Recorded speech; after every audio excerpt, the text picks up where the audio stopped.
आज आपण अहिल्यानगरमध्ये बनवला जाणारा म्हणजे अहिल्यानगर स्पेशल कढी वडा बनवणार आहोत।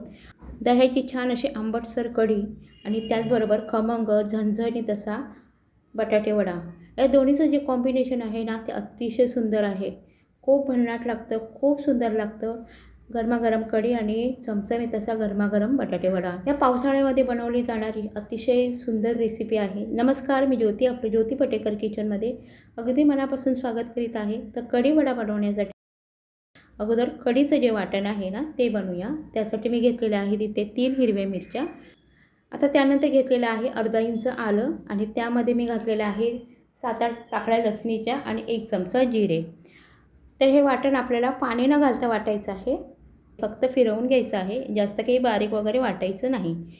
आता हे जे वाटण आहे ते आपण बाजूला ठेवूया आणि दह्याचं मिक्सचर करूया। त्यासाठी घेतलेला आहे 1 छोटा ग्लास आंबट दही छान आणि ह्यामध्ये मी 2 छोटे ग्लास पाणी घातलेलं आहे। 2 चमचे ह्यामध्ये बेसन पीठ लावणार आहे। आता जे मी ते दही घेतलेलं आहे ना त्या दह्याच्या ऐवजी तुम्ही ताकसुद्धा घेऊ शकता आणि थोडीशी मी हळद घातलेली आहे। हे छान आपल्याला मिक्स करून घ्यायचं आहे, म्हणजे घुसळून घ्यायचं आहे। त्यानंतर आपल्याला कढीसाठी फोडणी तयार करायची आहे। तर एक पॅन घेतलेला आहे मी आणि त्यामध्ये 1 चमचा तेल गरम करून घ्यायचं आहे आणि त्यामध्ये घालायचे आहे 1 चमचा मोहरी। त्यामध्ये घालायचं आहे आपल्याला 1 चिमूटभर हिंग आणि मोहरी छान तडतडली की आपण जे ह्यामध्ये मिरची, आलं आणि लसणाची पेस्ट केली होती ती घालायची आहे 1.5 चमचा आणि त्यानंतर ही पेस्ट आपल्याला छान तेलावर परतवून घ्यायची आहे। ही जी पेस्ट आहे म्हणजे हा जो खरडा आहे तो आपल्याला अजिबात करपवायचा नाही। आता ह्यावर आपण दही घालायचं आहे, जे आपण बेसन पीठ लावून ठेवलं होतं दही ते घालायचं आहे आणि त्यावर आपण पाणी घालायचं आहे। तर अर्धा ग्लास मी पाणी घातलेलं आहे। ही जी कढी आहे ना ती थोडीशी पातळसर ठेवायची आहे आपल्याला आणि त्यानंतर आपल्याला हे फक्त 1 उकळी आणायची आहे या कढीला आणि उकळत असताना म्हणजे कढीला उकळी येत असताना आपल्याला सतत असं ढवळत राहायचं आहे, कारण कधी आपली ही कढी जी आहे ना ती फुटूसुद्धा शकते, म्हणजे फुटण्याची शक्यता भरपूर असते। पाहू शकता कढीला जास्त उकळवायचं नाही आहे, फक्त 1 उकळी आणायची आहे कढीला आणि त्यानंतर घालायची आहे आपण बारीक चिरलेली कोथिंबीर। इथे गॅस आहे ना मी ते मध्यम आचेवर ठेवलेला आहे आणि सतत असं ढवळत राहायचं आहे, हे पहा। आणि ह्या कढीमध्ये मी अजून मीठ नाही घातलेलं, मीठ अगदी आपल्याला शेवटी घालायचं आहे। जेव्हा आपण गॅस बंद करणार तेव्हा मीठ घालून या कढीवर झाकण ठेवायचं आहे। तर इथे आपली कढी पूर्ण तयार झालेली आहे। आपण गॅस बंद करूया आणि आता ह्यामध्ये घालायचं आहे आपल्याला चवीनुसार मीठ आणि पुन्हा एकदा ढवळून आपण ह्यावर झाकण ठेवूया। इथे आपली कढी वड्याची कढी तयार झालेली आहे। आता आपण बटाटे वड्यासाठी जे बटाटे उकडवून घेतले होते ते पाहूया। ते थंड करून घ्यायचे आहे आपल्याला। तर मी इथे 4 बटाटे अशा पद्धतीने उकडवून घेतलेले आहे, म्हणजे कुकरमध्ये पाणी घातलं, त्यावर जाळी ठेवली, त्यावर डबा ठेवून हे बटाटे त्यामध्ये घालून शिजवून घेतलेले आहेत। पाण्यामध्ये आपल्याला बटाटे शिजवायचे नाहीत, त्यामुळे ते खूप चिकटसर होतात आणि मग आपले बटाटे वडे जे आहेत ते व्यवस्थित होत नाहीत। आता इथे बटाटे वडे करण्यासाठी मी वाटण करणार आहे। एका मिक्सीच्या जारमध्ये आपल्याला 4-5 हिरव्या मिरच्या, 7-8 लसणीच्या पाकळ्या, त्यानंतर 1 चमचा जिरं, 1 चमचा धणे आणि 1 इंच आलं घालायचं आहे। छान असं हे भरडसर आपल्याला वाटून घ्यायचं आहे। हे पहा अशा पद्धतीने हे छान वाटून घ्यायचं आहे। आता इथे जे आपण बटाटे उकडवून घेतले होते ते सुद्धा थंड झालेले आहेत। आपण याची साल काढून घेऊयात। तर इथे एक मला तुम्हाला टिप द्यावीशी वाटते की जेव्हा आपण बटाटे वड्यांसाठी बटाटे शिजवत असतो ना तेव्हा खूप जास्त मऊ शिजवू नयेत, थोडेसे कडकसरच बटाटे शिजवायचे।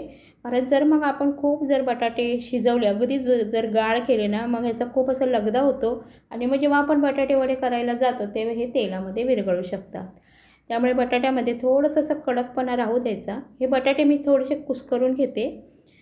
इथे आपण बेसन पीठ भिजवून घेऊयात बटाटे वड्यांसाठी। तर मी 2 कप बेसन पीठ घेतलेलं आहे, छान बारीकसर बेसन पीठ आहे। त्यामध्ये घालायचं आहे चवीनुसार मीठ, थोडंसं हिंग घालायचं आहे आणि थोडं पाणी घालत आपल्याला हे पीठ छान भिजवून घ्यायचं आहे। सगळं पाणी एकदम नाही घालायचं, नाहीतर मग बेसन पिठामधल्या गुठळ्या मोडता येणार नाही। त्यामुळे अगदी थोडं पाणी घालत चमच्याने किंवा विस्कने असं ढवळत आपल्याला हे पीठ आहे ते छान असं भिजवून घ्यायचं आहे, म्हणजे एक बॅटर तयार करायचं आहे। पाहू शकता ह्यामध्ये अजिबात गुठळ्या राहता कामा नये। तर छान आपलं इथे बेसन पीठ भिजवून झालेलं आहे। आपण बटाटे वड्यांची भाजी तयार करूया। तर भाजी तयार करण्यासाठी कढईमध्ये 1 चमचा तेल गरम करायचं, 1 चमचा मोहरी घालायची, थोडंसं हिंग आणि जे आपण खरडा बनवला होता म्हणजे आलं, लसूण, मिरची धने जिऱ्याचं ते घालून छान परतवून घ्यायचं. या फोडणीमध्ये मी जिरे घातले नाही आहेत, कारण जिरे मी वाटणामध्ये घातले होते त्यामुळे. आता ह्यामध्ये घालायचे आहे आपल्याला अर्धा चमचा हळद आणि चवीनुसार मीठ. मीठ आपल्याला ह्या भाजीपुरतंच घालायचं आहे, कारण आपण बेसन पीठमध्ये सुद्धा थोडंसं मीठ घातलं होतं, त्यामुळे अगदी काळजीपूर्वक ह्यामध्ये मीठ घालायचं आहे. आता ही फोडणी छान परतवून झाली की यामध्ये आपण शिजवून कुस्करून जे बटाटे ठेवले होते ते घालायचे आहेत आणि ह्या मसाल्यांसोबत आपल्याला ते बटाटेसुद्धा छान मिक्स करून घ्यायचे आहेत. ही बटाटे वड्याची जी भाजी आहे ती आपल्याला शिजवायची वगैरे गरज नाही आहे, फक्त आपल्याला हे मसाल्यांसोबत चांगले एकजीव होतील इतपतच हे मिक्स करून घ्यायचे आहे. आणि मी अगोदर म्हटल्याप्रमाणे बटाटे वडे शिजवत असताना जास्त याचा लगदा करायचा नाही आहे, थोडेसे कडकसर बटाटे शिजवून घ्यायचे. आता ही बटाटे वड्यांसाठी लागणारी भाजी छान तयार झालेली आहे. यावर भरपूर अशी कोथिंबीर घालायची आणि पुन्हा एकदा मिक्स करून ही भाजी आपल्याला पूर्ण थंड करून घ्यायची आहे. तर इथे आपली बटाटे वड्यांची भाजी तयार झालेली आहे. ही आपल्याला थंड करून घ्यायची आहे आणि भाजी थंड झाली की ह्याचे आपल्याला गोळे बनवून घ्यायचे आहेत. बटाटे वड्यांसाठी छान चपटे किंवा गोल तुम्ही वडे बनवू शकता आणि मध्यम आकाराचे बनवायचे आहेत. तुम्हाला जर छोटे किंवा मोठे बनवायचे असतील तरी देखील बनवू शकता. ते मी मध्यम आकाराचे हे वडे एकाच साईजचे बनवून घेणार आहे. अशा पद्धतीने अगोदर यांना गोल असा आकार द्यायचा लाडूसारखा आणि मग हातावर दाबून थोडंसं ह्याला चपटं करून घ्यायचं. अशा पद्धतीने जे वडे बनवले ना तर आपल्याला तळायला सोपे जातात हे वडे, त्यामुळे थोडंसं चपटं ह्या वड्यांना आकार द्यायचा. हे पहा, अशा पद्धतीने मी सर्व वडे बनवून घेतलेले आहेत. तर 4 बटाट्यांमध्ये माझे मध्यम आकाराचे 10 वडे तयार झालेले आहेत. इथे आपण बेसन पीठ जे भिजवून ठेवलं होतं त्यामध्ये चिमूटभर खायचा सोडा घालायचा आहे आणि पुन्हा एकदा छान मिक्स करायचं आहे. तुम्हाला जर खाण्याचा सोडा ह्यामध्ये घालायचा नसेल, तुम्ही कडकडीत उकळतं तेल ह्यामध्ये 1 चमचा घातलं तरी देखील चालू शकतं. आता एक एक वडा घ्यायचा, अशा पद्धतीने ह्या बॅटरमध्ये म्हणजे ह्या पिठामध्ये छान घोळवून घ्यायचा आणि मग आपल्याला वडे तळून घ्यायचे आहेत. वडे तळण्यासाठी मी तेल अगोदर छान गरम करून घेतलं होतं आणि त्यामध्ये हे वडे छान सोडून आपल्याला सोनेरी रंगावर तळून घ्यायचे आहेत. तेल इथे मध्यम आचेवर गरम केलेलं आहे आणि गॅसची फ्लेमसुद्धा मी मीडियमच केलेली आहे. उलटसुलट करून आपल्याला हे वडे मस्त असे सोनेरी रंगावर तळून घ्यायचे आहेत.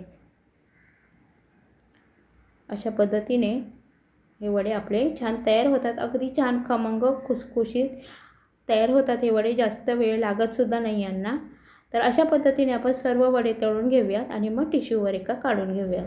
तर इथे आपले कढी वड्यांसाठी लागणारे जे बटाटे वडे आहेत ते तयार झालेले आहेत. अतिशय सुंदर तयार होतात हे वडे. तुम्हाला जर हे वडे कढीसोबत खायचे नसतील, तुम्ही फक्त पावमध्ये चटणी लावूनसुद्धा हे वडे खाऊ शकता. परंतु आज आपण हे कढी वड्यांसाठी वडे बनवलेले आहेत. तर आता आपण हे वडे सर्व करूया. तर गरमागरम जो बटाटे वडा आहे तो एका प्लेटमध्ये ठेवायचा आहे आणि आपण कढी बनवून ठेवलेली आहे ती गरम करायची आहे किंवा गरम कढीच ह्यावर घालायची आहे. तर गरमागरम आपण कढी जेव्हा ह्यावर घालतो ना तेव्हा बटाटे वडे हे खूप छान लागतात. वरून थोडंसं मी इथे कांद्याने आणि शेवनी थोडंसं सजवून घेतलेलं आहे.